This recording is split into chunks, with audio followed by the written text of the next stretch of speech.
Greetings, you courageous, you loyal, you intellectually curious Herle Burlyites. We've got a show for you today. I say this because I know we'll learn a hell of a lot from this episode of the pod.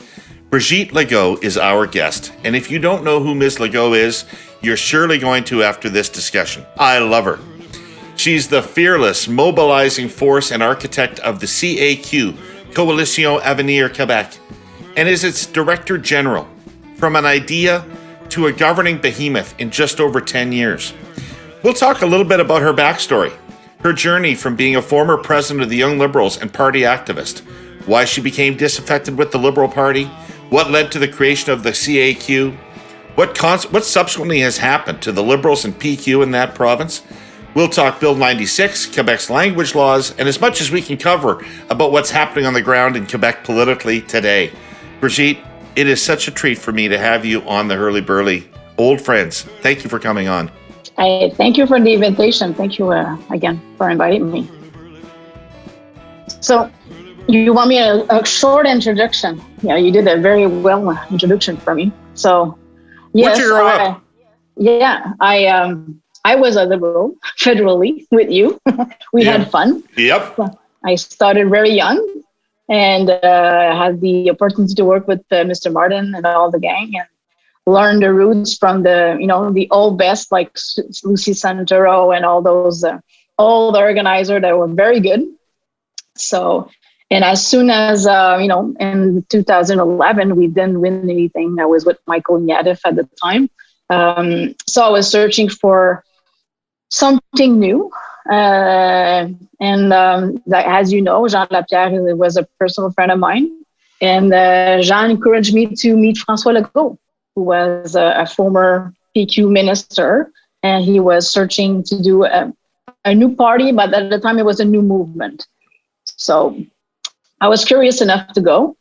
And his challenge was to put sovereignist people, federal people, and to do a coalition with it. And to have a common understanding that we're just going to be there for the good of the Quebec. And so it was maybe tricky at the time, but it worked.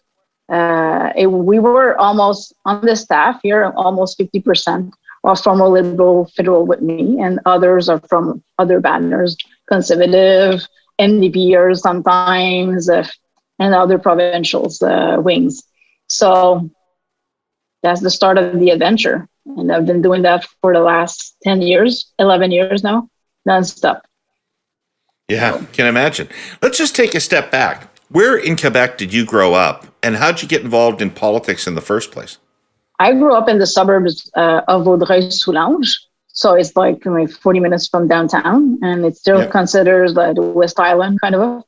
And my dad's a truck driver. My mom's a stay-at-home mom, and my dad's pretty vocal, and so I guess I got that from him.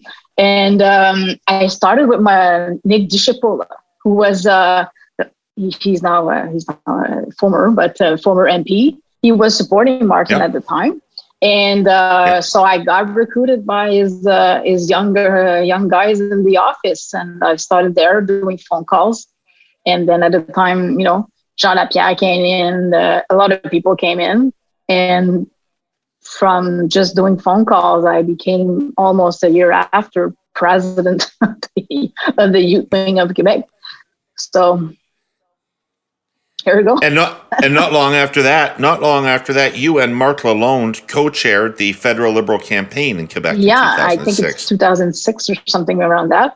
And I had Marc Lalonde was living near my house, in the Notre-Dame de l'Île Perrot. I had enormous, I like that guy. I love that guy. He must have been a treat to work with him, hey? Yeah, he was 75 at the time. I was like 25. And, I remember he was walking. We never met. I heard the phone call. You guys asked me to do this. I said yes, but I never met him. He's a legend, you don't want to, you don't want to go near that guy. I'm just afraid, he's a big guy. His hand is like that, So I went in and I just tapped on his shoulder and he's like, no, I'm not giving an interview. I'm like, no, Mr. I'm not giving. So he hugged me. I'm like, oh my God. So he's kind of protect me from a lot of things. And in 2006, it was not an easy campaign in Quebec, particularly after the Montgomery stuff and everything. But he was very, decisive, very calm guy. Nothing stressed that guy. I mean, and I kind of learned from him saying, tomorrow's another day. So but he's a battle guy. He's every time he has a solution, but very calm and very decisive. Oh yeah. He lives in his head, but in his head is going very fast. But he's calm. He's very, very. It's kind of if you see that guy, it's kind of, he has no emotion. But no. It's not. That's not him. No, I know, that's right. Yeah, no. I have sometimes provoked that emotion from him. That's a bad thing to do to Marc Lalonde, but he's I can still call him. I call him, a couple of times to ask him, what do you think about this or what do you think about that? But he's very gentle to every time give me his advice and not judge anything else, but give something very, it's not subjective, but with facts. So he's a lawyer, so facts counts. So how did you end up leaving the Liberal Party, Brigitte? What were the circumstances about that? 2011 was, a pretty difficult, another pretty difficult election. We were with Michael Ignatieff at the time, and it was the orange wave, so the NDP got most of our seats in Quebec. We did a very good organizing campaign. Everything was right. Everything was organized. We had good candidates, but it just sometimes it doesn't roll for you. So that was a fact. So after that, I just left because, it was another leadership coming, kind of fatigue. A lot of things was, I'm on the path or saying I was a bit frustrating with a lot of constitutional, inside of the parties, bureaucratic stuff, Quebec, Ottawa, second guessing anytime. So I decided to take vacation, which I never took almost, a lot of years. And I took vacation. And by that time, I went to take a coffee with Jean Lapierre, to just chit chat. And he wanted me to leave. He wanted me to go to the private sector. He really wanted, us youngsters that he was kind of mentoring to leave politics, to do something else. But I like that challenge. So I don't know how to explain it. It's just kind of a second nature on myself. And so I met François Legault,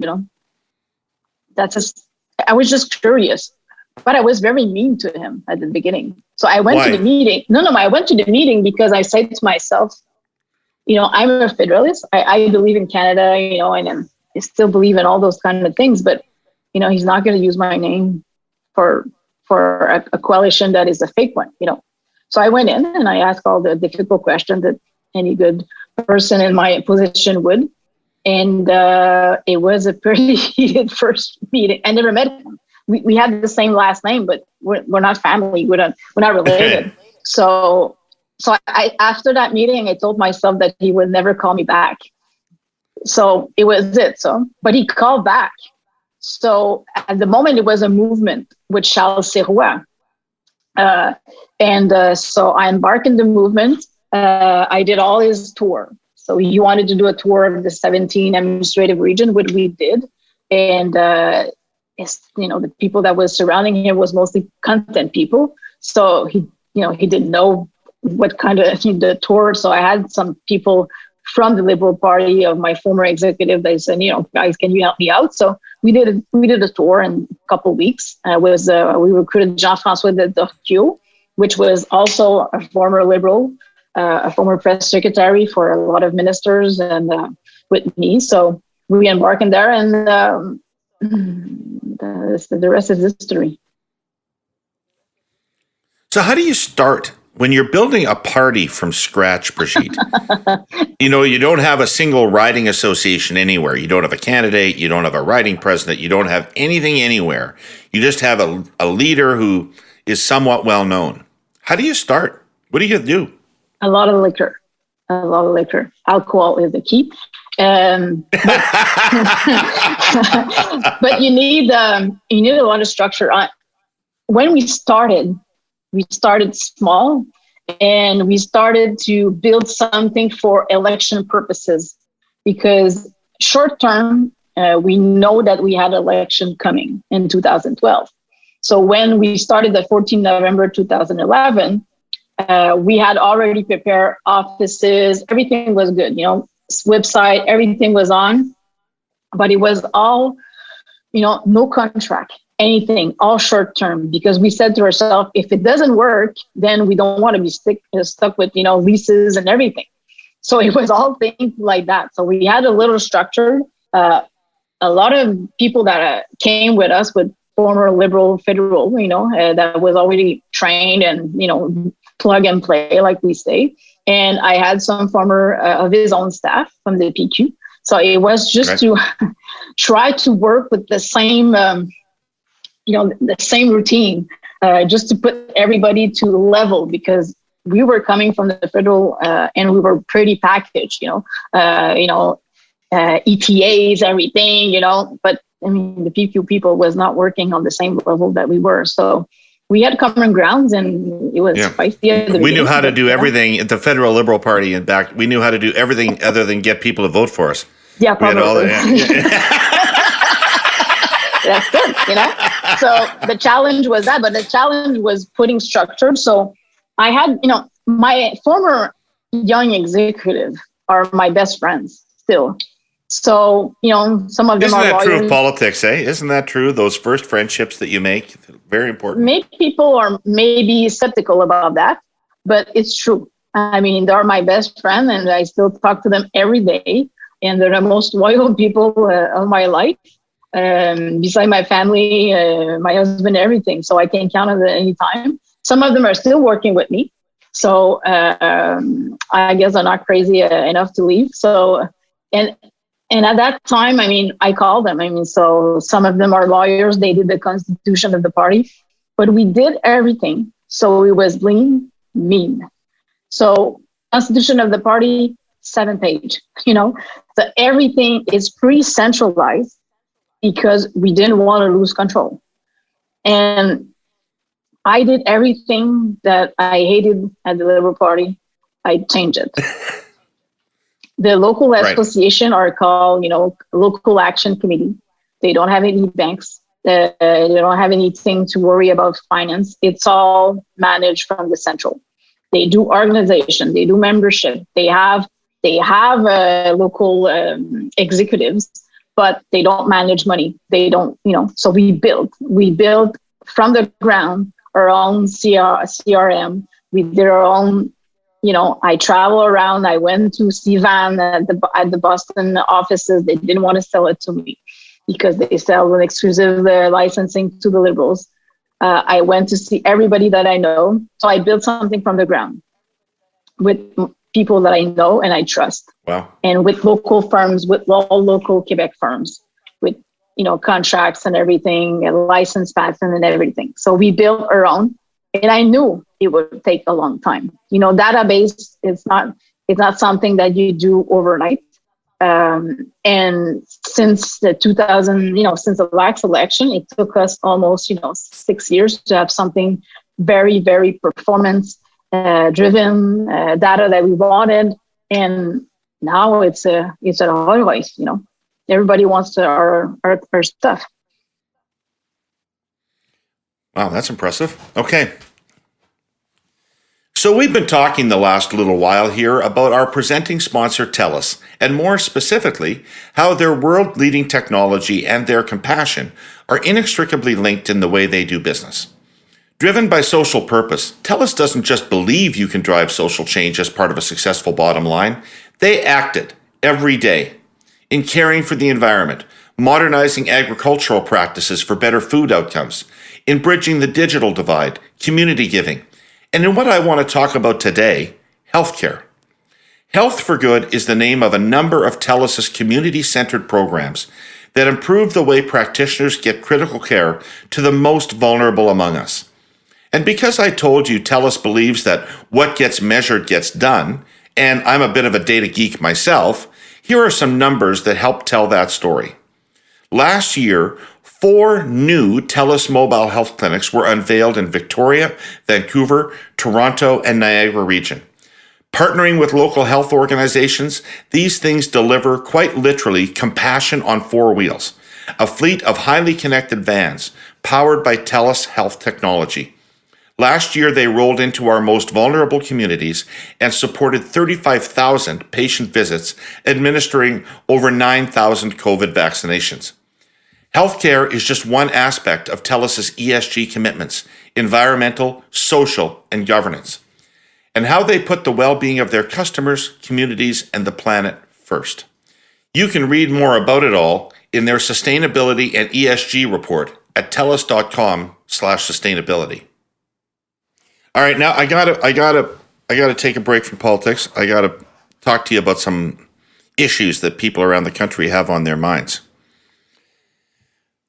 The CAQ is a nationalist but not separatist party. Exactly. It is a right of center but not right wing party. Exactly. But they're pragmatic. How is it different from the Quebec Liberal Party?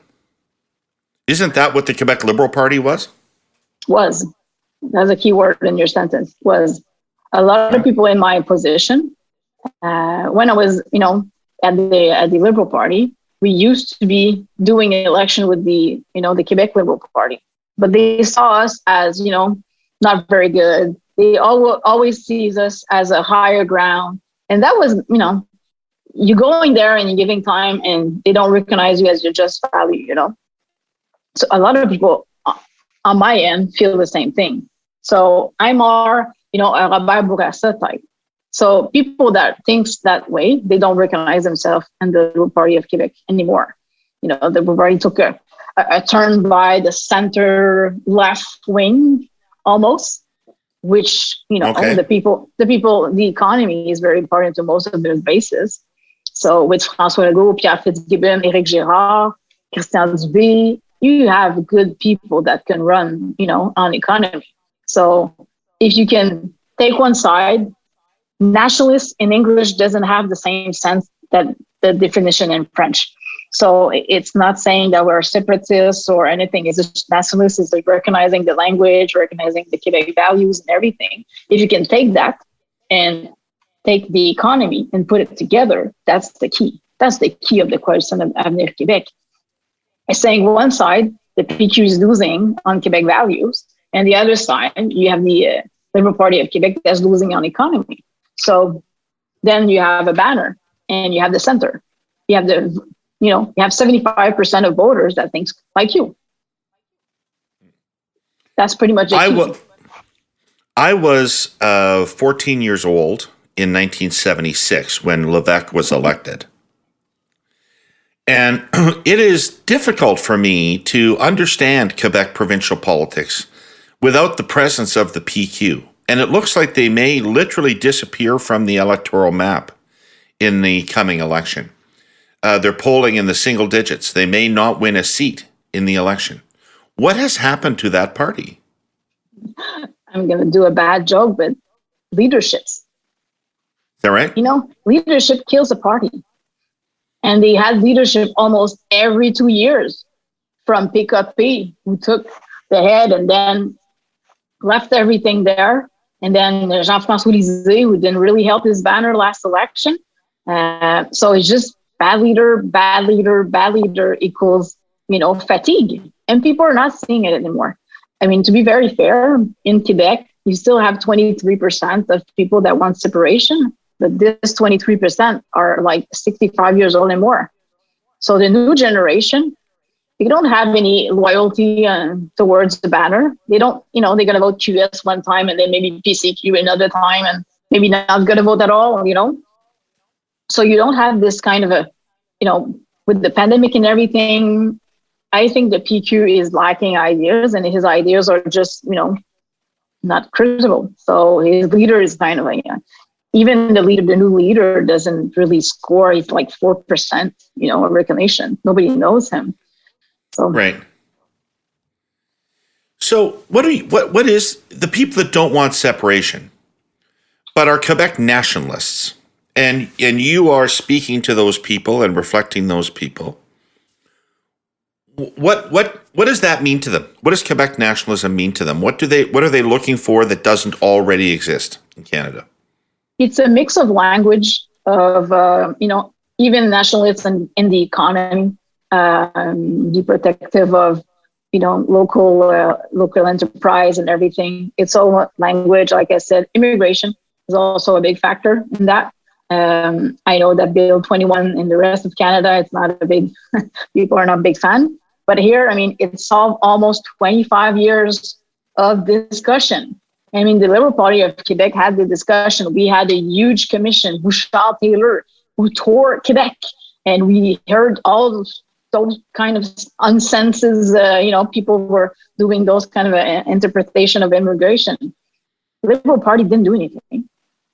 Now with Bill 21, I know it's in front of course, of a different court, but it solved that kind of problem. We couldn't have an academy, nobody's talking about anything anymore. So, I mean, it's just to be very clear, it's just that, Quebec people, with the Francophone speaking people are kind of a bit tripped about the English coming in and the more language with, Netflix and everything. It's kind of an overwhelming wave of penetration of the English culture. So we kind of are doing a counterculture, kind of. But Francophones that's the main people that we're kind of appealing to.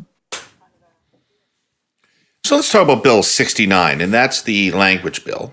95, 96? 96? 96. Yeah. Yeah, Bill 96. Sorry. Did I say 69? Yeah, Sorry. you did, but it's early in the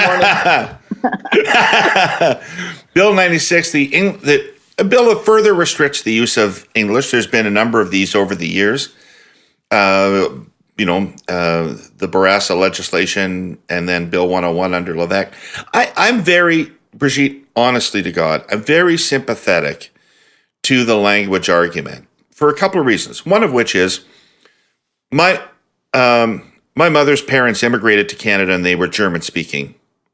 And my mother spoke only German until she went to school. And she became an English teacher. And I don't speak a word of German. So I understand how quickly this happens and how vigilant you would have to be to safeguard a language. I also know that I had the great privilege to live in Montreal for 2 years of my life in the mid-1980s. And while I was there, I did not learn a word of French. Because you don't have to learn French to live in Montreal. Everything happens in English if you want it to. Yeah. And, people who say that people are rude to you, that's bullshit. I mean, people in Montreal are just used to dealing in French, English, whatever they're dealing in. Exactly. Right? So I'm sympathetic to the need to protect the French language. But is it really threatened? And data proves it. I mean, data has proven, we have enormous reports that have proven that the French as a language has a very, not going to pursue it 30 years. In 30 years, if we continue like that, nobody's going to speak French, beside maybe really? Regional. Yeah. So with all the, and we need immigrants. I mean, just to be clear, we have 50,000 new immigrants coming in Quebec every year. And the challenge is to place them, one, with a job, and two is maybe, do a package with them and send them elsewhere, Gaspésie, Bonaventure, Robertval, somewhere else where, the French language will be more easy to learn. We have school availability over there and everything. That's the challenge. But, Bill 96, I think, the Liberal Party was at the table for 1 year. They changed side almost every week. So, if they wanted to put forward amendments, which they did and we accepted, but he took it back, we were all open for that. I think it's I don't want to say it's overreaction. I think it's Bill 21 plus Bill 96 plus, it's just an accumulation that some of the people in the English community are saying that, they're particularly tripped about all those things when you put it together. But on my sense, Bill 96, when are they going to be implemented? I think in 1 year, nobody's going to speak about it anymore. The English community is pretty much irrelevant politically now, isn't it? No, they're not for maybe the Quebec Liberals. The problem is they're all, I mean, election is about data. It's about numbers. It's mathematics, right? I mean, when you addition, all the English people, they're in the same riding. So even in Darcy and Miggy, if they vote for 100% of their vote for the Liberal Party, it's still one riding, right? So that's the reality of what Quebec has become. The English community are mostly in 5 or 6 ridings in Montreal. Okay, the Liberal Party is going to win it, but at the end, and that's why I think you're seeing Balarama and all those new Quebec Anglophone party, because they want to have their share at the table. I remember our good friend Jean Lapierre saying to me back in the old days when Robert Lippmann started the Anglophone Rights Party, yeah, and they ran and did well in a provincial election, that the Liberals won anyway. Right? And Lapierre said to me, the English community in Quebec has just neutered itself because they've taught the Federalists how to win without them. Gotcha. Always the easy way to... Yeah, because, the problem is with the English community is you have the Anglophone and Allophone that lives in Montreal on the island, and then you have the rest. But the rest, they speak French. When you go to the townshippers, when you go to Argenteuil, La Chute, and everything, they're pretty immersed in Francophone, culture, language, and everything. So when they see people in the street, they don't relate to the Anglophone staying in Montreal. They already are immersed and living in their own area. And they have English schools. They're not overpopulated. They have bishops. They have their cégep. So I don't think that, I think we have a lot of explanation to do with them. That's fine. That's part of government. You have to explain which direction you're going. And we have a lot of MPs, boots on the ground, that doing that. But I think that when you speak of people that are in the street right now, it's people living in Montreal, mostly. Even in Laval. People are going Laval, they're mostly Francophone. They're mostly people from, Lebanese and everything. They speak French.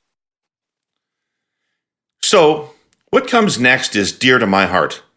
I'm a dog guy. I speak dog. I imagine some of you do too. I know that Christine Fabish does. Christine works for our sponsor, CN. She's a manager for the railway in Edmonton, and so is her husband. Her dog, a Chihuahua mix, came from an animal rescue shelter some years ago, and she was so impressed with the organization that she decided to devote personal time to the cause of helping animals that would otherwise face an unpleasant fate. I mean, what a wonderful way to help. Last summer, Christine joined Berkeley's Place, an organization that works on behalf of animals across Alberta and in Inuvik, further north. She fosters dogs now. Her latest is a husky puppy from Inuvik, and I've seen the picture. And seeing a little guy like that rescued and cared for is just the best. You should see the pup. Christine also picks up food and supplies donated at pet shops as part of the Berkeley's Pantry Initiative and distributes it to other animal shelters in Edmonton. You can look up the organization at berkeleysplace.com if you want to be part of the effort. berkeleysplace.com. Anyway, CN noticed what Christine was doing, and a financial grant arrived from the CN Railroaders in Your Community Fund. The fund exists to boost community-based initiatives, particularly those involving volunteers like Christine. For every hour a CN employee or pensioner volunteers, the fund donates $15 to the organization they choose. Because volunteers matter a great deal. In Christine's case, that means giving at-risk animals a second chance. Like I said, I speak dog, and this just makes me happy. But tell me, if I was in Montreal or if I was in anywhere in Quebec, I could have a conversation with my doctor in English, right? Yeah.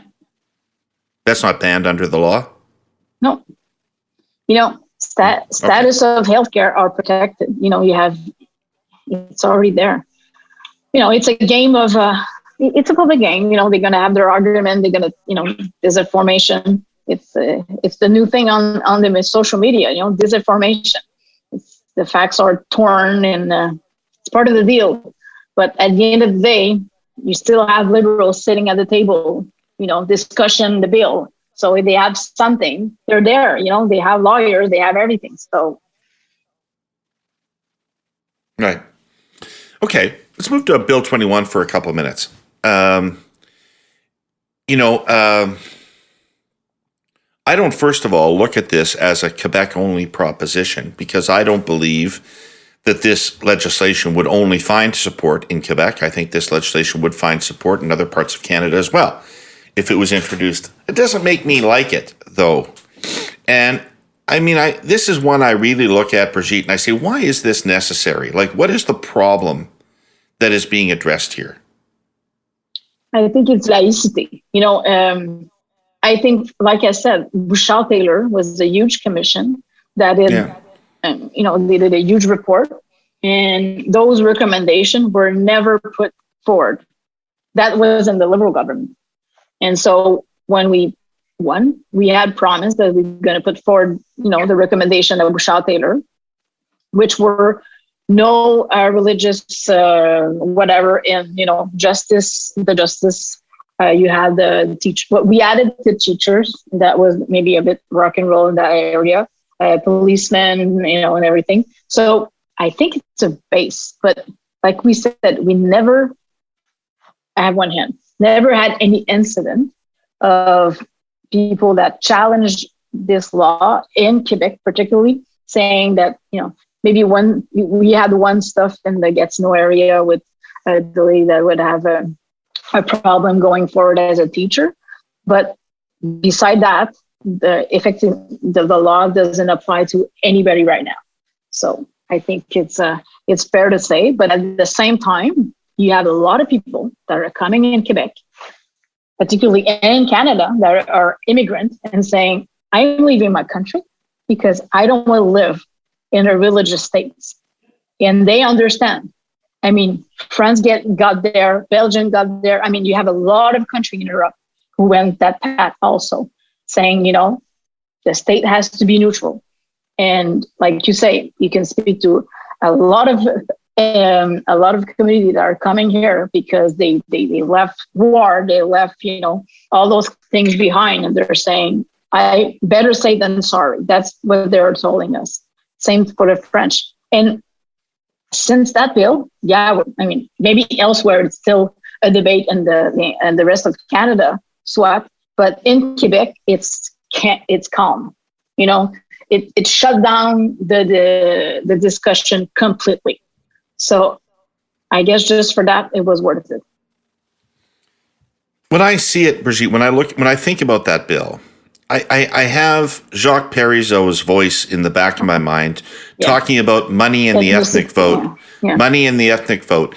And it makes me worry that Quebec looks hostile to non-white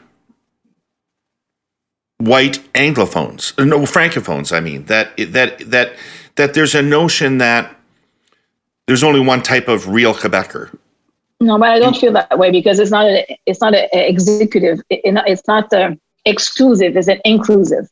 And I think people that are coming in Quebec, they know what we stand for. And I'm telling you, I had a lot of friends, Lebanese and all those other community, and they like the bill. They like it because it's fair, it's there, and it's known. And they're going to tell you, if you're going to Italy, you're going to speak Italian in like 5 minutes, right? If you go to a lot of countries in Europe, it's the same thing. You need to speak the language before getting your visa, your permanent visa. You need this and you need that. So why come in Quebec and live like you wanted to live elsewhere? We have Quebec values that are very, like I said, inclusive and everything. We're not asking a lot. Just to be fair.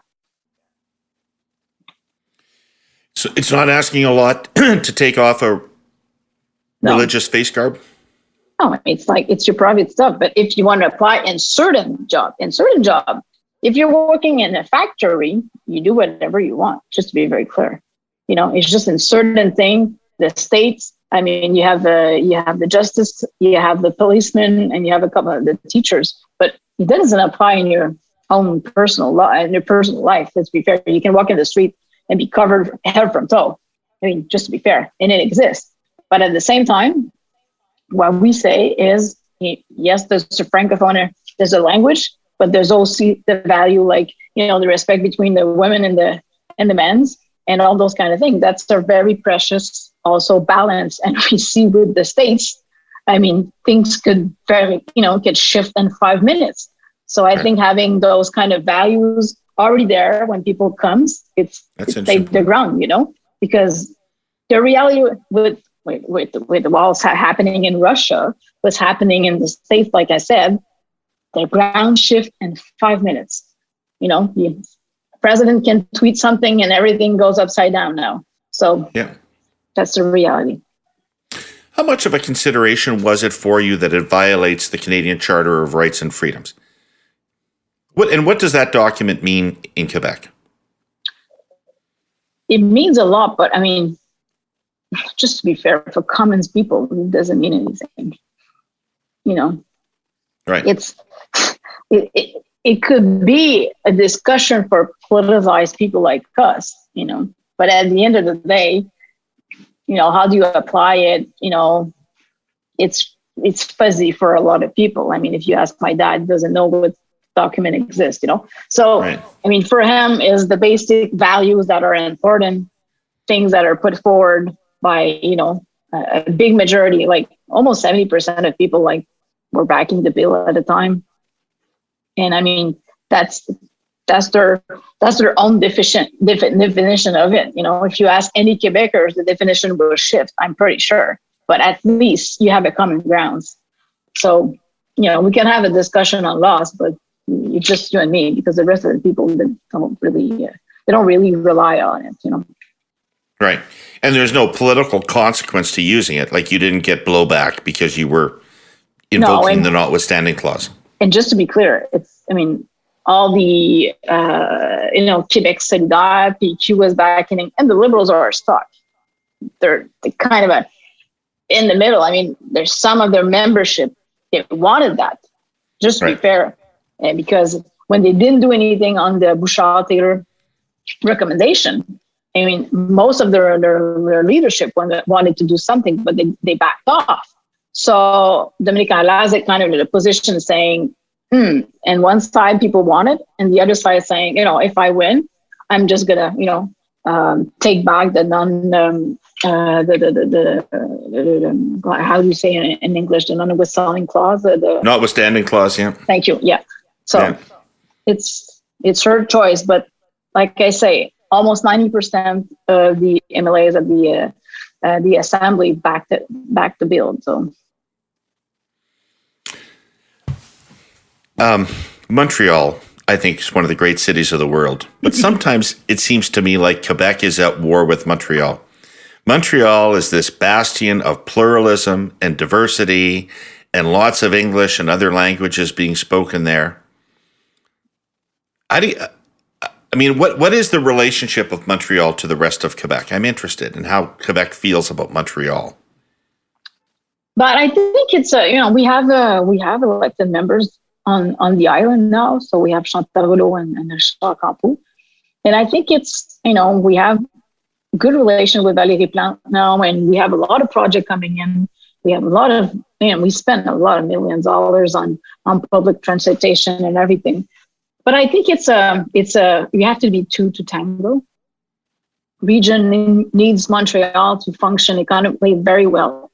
And I think Montreal over the time with our government, because we have the pandemic, I understand. But, we have developed the artificial intelligence. We are one of the best one in the world. Universities are booming, to be seriously. McGill, Université Montréal, they're one of the best ones in the hundreds. So I think we have, it's like you say, we need two to tango, but it's a work in progress. The leader lives in Montreal. Does it culturally represent a threat to the Quebec nation, Montreal? No, I think you need it because the culture, the center of the culture of the Quebec values and everything, theaters and everything. It's all there. I mean, you have Quebec City, of course, and you have a lot of new, Trois-Rivières and everything. But the center is Montreal. I mean, the leader goes to the theater every weekend or so. So I think it's very vibrant, and I think it's part of us also to, we got back money into the cultures. We have more production now. We have Robert Lepage. You have all those guys that are, famous in the world for developing theater shows and everything. Moment factories are doing all those kind of things in the US also. So I think that's what you're searching for Montreal, is having this, imagination and creativity boom that the government wants to spend money on. And that's representing of Montreal. And yeah, you go to Montreal, you have fun, you have good restaurants, one of the best of the world and everything. So I think it's like we say, it's both the tango, but also the rest of Quebec did a lot of developing in touristic and everything, because with the pandemic and everything, people just stayed in Quebec. So Gaspésie, Trois-Rivières, Rimouski, all those places also had boom. So people from the region go back to Montreal into Quebec City, and the rest go back to the region. So I think, it's like I said, you need to. Yeah. A quick word on COVID. Right now in Ontario, there's a provincial election going on, and it looks like the incumbent Ford government probably get reelected. Yes. But over the course of COVID, you could see times when Ford had to do things or did things he didn't necessarily have to do, and his popularity would plummet. And there were times in the pandemic when people were furious at the provincial government here in Ontario. You didn't have that. I mean, and you had a tough COVID. You had, tons of people die in long-term care homes. You had very long lockdowns. You had curfews, which nobody else had. I was living in Quebec. I knew I had to be home by 8:00. Yeah. And yet, never was there. I watched the support lines for the Legault government just flat, just steady through the whole thing.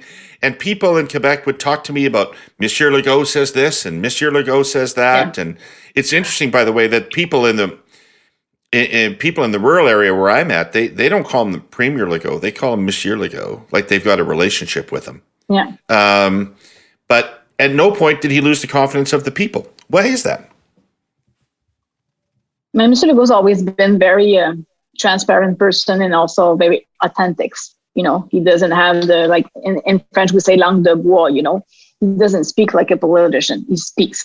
That's it. Sometimes it goes wrong. Sometimes it goes right? But it's part of his personality. But when you have every day a show at 1:00 on air for almost 2 years, that's what happens. And people really connected with him because they saw desperation. They saw the guy going crazy. They saw him frustrated because the healthcare government didn't do as well as he thought. He's, like I said, he was very transparent. And I think that people realize it. And yes, if he walks in the street, he's a rock star. We cannot do streets. I mean, people are going to stop in for pictures and everything for hours and hours and hours, and he's going to take the time.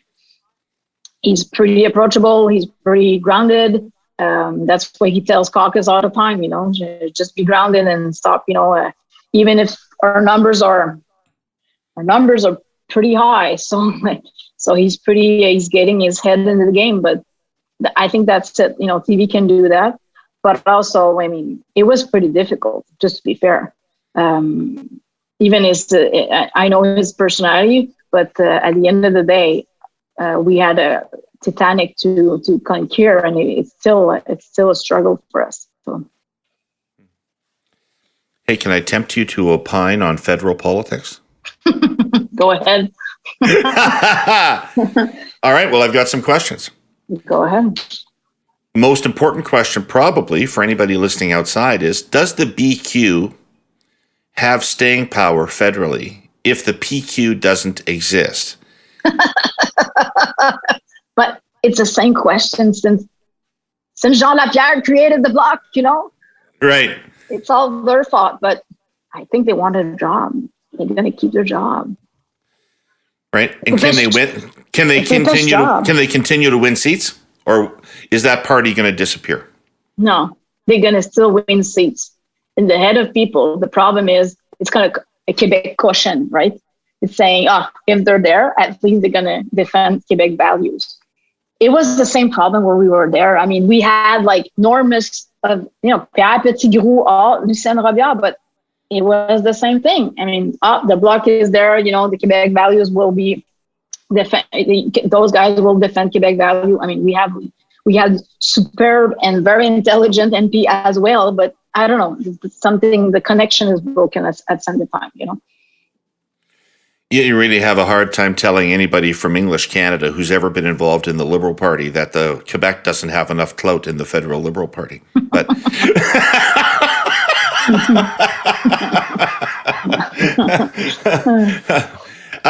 so you think they're there? You think they're going to be tough competition even in the next election as well? What is this provincial Conservative Party that's emerging? And what does that say about federal Conservative prospects? Talking about Éric Duhaime, is that Éric Duhaime? Yeah, right? Where is there even room for a Conservative Party in Quebec? I didn't think there was going to be anybody right wing of the Legault government.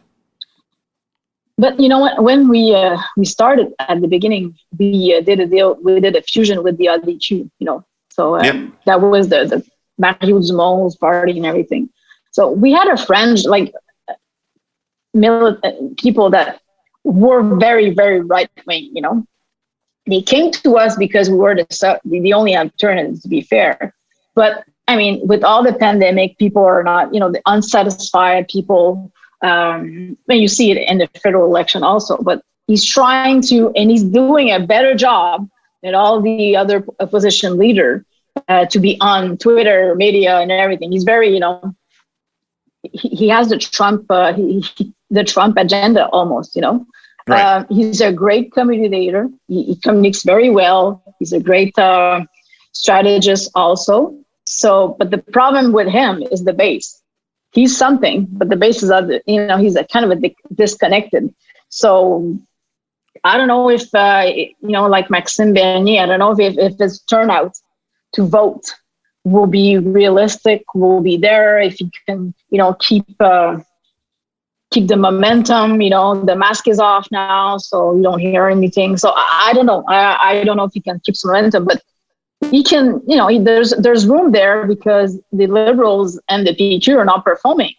So he's grabbing people that are anti-government, and that's his game. Is to be an opposition towards us. So the other banners doesn't live. So the problem is we have fights with 4 opponents against it. So it divides the vote. So it gives us a chance in certain riding that we didn't have any chance before that. So if there are people that were angry about COVID and lockdowns and curfews and masks and vaccinations, it sounds like it's good hunting ground for Pierre Poilievre. Yes, it is. And I think that that's the strategy of the both.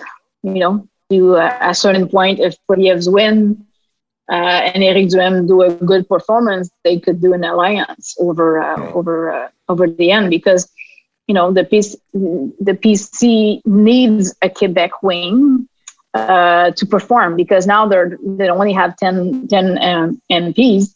They're stuck there, right? They don't have any rooms to grow. So that's the problem they have on the Conservative federal side. Do you have any impression of Poilievre? Have you paid any attention to him? How do you think he might do in Quebec? Apparently his French is very good. He's very good in French. He's doing a lot of groundworks. I mean, he's doing a lot of meetings. He's meeting organizer and everything. Jean Charest, people are doing a lot of membership drives and everything, but they need a good performance in Quebec to balance out what's going to happen elsewhere. But I don't think he's going to, his numbers are not going to be great because he has his supporter here and there. But I think that, he could be very dangerous in French also. And I know him from a long time, but, he's not my favorite, to be honest. But, Do you write him off in Quebec in a general election, or should the Liberals take him seriously in Quebec in a general election? They should take him very seriously, because if you undertake an opponent and just ignore him, you're dead. They're going to be dead, because he's going to be assassin. He's going to be something to manage, and he doesn't care what he say. So that's pretty dangerous. If you don't know what your opponent is going to do, yeah, very interesting. I don't strike him, because he's going to do whatever he needs to do to win. And I know the guy. He's going to do that. He's all in. So is the Liberal next leader, or the actual leader is all in? You know, that's your question. Right. Solve this burning question for all of us from across Canada. Is Jean Charest a Liberal or a Conservative? It's your problem now.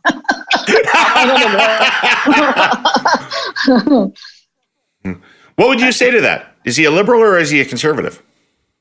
He's a red Tory. That's what he is. Because when he came to Quebec, he exported his entourage, of his conservative entourage. So mostly people that were surrounding him are from the conservative roots.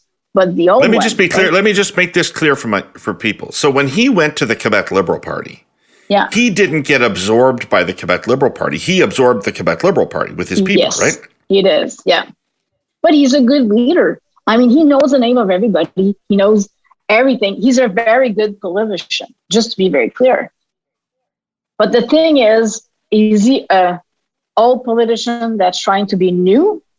Because that doesn't work anymore. And Martin Cochon tried it in the leadership campaign against Trudeau. It was a fail. Denis Coderre tried it in Montreal. It is a fail.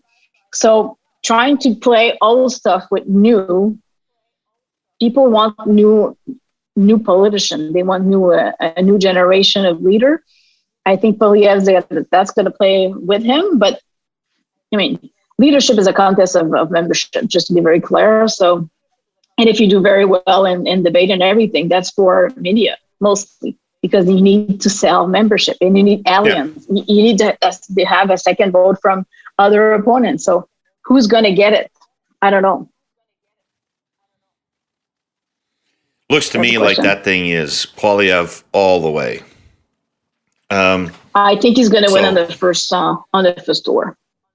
Nobody's going to have the chance to vote for a second tour. That's my assumption for now, but we'll see. There's like 2 weeks for membership. So yeah, I know it's all over but the crying. Trudeau. Quebec is really what stands between the federal Liberals and Trudeau and majority numbers, right? They are winning Ontario pretty big. They are winning Atlantic Canada as big as you can win it. They are winning more seats in BC than the Liberal Party's ever won in BC. They can't get to majority numbers because they can't get to 40 plus seats in Quebec. Yeah. What are the prospects for that changing? How do Quebecers see Trudeau right now? I think they have a good assumption of him for, the pandemic on the general side. But with the rest, he's pretty absent. And we don't see him a lot. We saw Ukraine. That was a good move. But he's pretty, he's not there. We've seen undecisive. The undecisive part is, François Legault has everything except undecisiveness in him. So he better, he likes better to be sorry on a situation and say, sorry guys, I did the bad move, than just take no decision at all. So Quebecers that's their target. That's what they evaluated from. So Trudeau's he looks like a guy who wants to leave the position. That's my assumption. But at the end of the day, they need more Quebec star, more people that you can rely to and say, the Quebec Liberal went to get, they need the Jean Lapierre, they need somebody from the TV, they need somebody that's going to galvanize people, They have important ministers, but are they not stars in Quebec? No. Guilbeault? Guilbeault maybe, but I mean, he's stuck in his role. I mean, yeah, okay. But he's not a superstar, to be very honest. Right. You know, you need a lieutenant. I'd always say it. I mean, they don't like it, but you need to replace Jean Lapierre. You need to give a second in command. You need somebody that's going to take all, you know, the pointers on communication. You need somebody out there that's going to defend the leader, you know, outspoken, defend stuff. You don't have that. They try something, you know, but you need somebody that have a bit power in Quebec, because it's the Far West. When you organize a political party, it's a bit the Far West, you know. So they finally appointed a Quebec lieutenant, didn't they, after this last election? Yeah, I think it's Pablo right now. Yeah, it's Pablo, yeah. But, you know, his role is basically, you know, play the premier's book, right? The prime minister's book. So he's rehashing lines. He's saying basically... They don't have any latitude to carve out their own persona. No, I don't think so. But they need somebody that will be the next generation, the real next generation of Quebec politician on the federal scene. That's what they need. What about Jolie? It's hard to find. I'm not saying it's easy. I'm just saying what they need, you know? So yeah, no, exactly. Hey, listen, there's an election coming up in October for you. Yep. So long nights. First of all, it looks like it's a laugher of a victory for you. You having trouble keeping people motivated and working? Disciplined? No, I'm not. We're pretty disciplined here, and I think we're a very organized party and everything. But yeah, it's a bit. That's the problem that we're going to face. It's saying, you know, oh no, I'm not going to go vote. It's pretty easy, you know. Tell we'll win anyway. So we're trying to strategize right now to make sure that we're going to motivate our base to go and vote in big numbers, so we can take back and continue where we have to do, you know. Yeah. What will the election be about, Brigitte? What's the agenda going forward? Agenda is the same agenda. I mean, healthcare, education, environment, culture, you know, Fierté du Québec, those kind of things. I mean, we're not going to change a winning recipe. People wants to speak about, you know, what's happening right now. I mean, cost of living is high, and we need to address that very fast. So, you know, like I said, are you worried about that coming back on you? We are right now. I mean, we gave about $500 back to almost everybody in Quebec, and we're kind of think tanking what we're going to do right now. I mean, we need to act right now. It's not a campaign issue. It's a day-to-day issue, because it's not going to stop. It's not. Yeah, you know, I think for a lot of people who are like political observers, they think this is like some sort of academic issue, this cost of living thing. No. But by God, I mean, when the price of gas goes up the way it does, most people, something else has to go from their spending, right? It's not only people. It's like agriculture. It's like truck drivers. It's a lot of small, medium and small companies that needs to face stuff. It's the you know, when you hire, you need to hire high. You know, you have to give more, and then you go on, and then you go to the grocery, and then everything is $1 or $2 more, and then so it's filling up, and people are, after the pandemic, they want to live, right? So that's pretty hard. Yeah. Hey, listen, thank you so much for doing this. It was no problem. Great conversation. You're honest. You're frank. You tell me what's on your mind. It's terrific. That's a problem sometimes, apparently, for politicians, but we're not. So not for us. Exactly right. Can I make you a deal? It's not up your alley, but I really want to see you. So anytime. Will you go to see the Saskatchewan Roughriders play the Montreal Alouettes with me this summer? Why not? We don't have a great team, I think, so I'm not gonna bet anything on this. No, we don't have to bet. We don't have to bet money, but we'll have a beer together at the game. Okay? That will be a pleasure. It will be a real pleasure. Thank you, Brigitte. Thanks for sharing your insight with everybody. I'd like to thank our presenting sponsor, TELUS, and I'd like to thank our sponsor, CN Rail, as well as obviously thanking Brigitte Legault for her time today. Good luck, Brigitte. Take care. Thanks. You too. Herle Burly.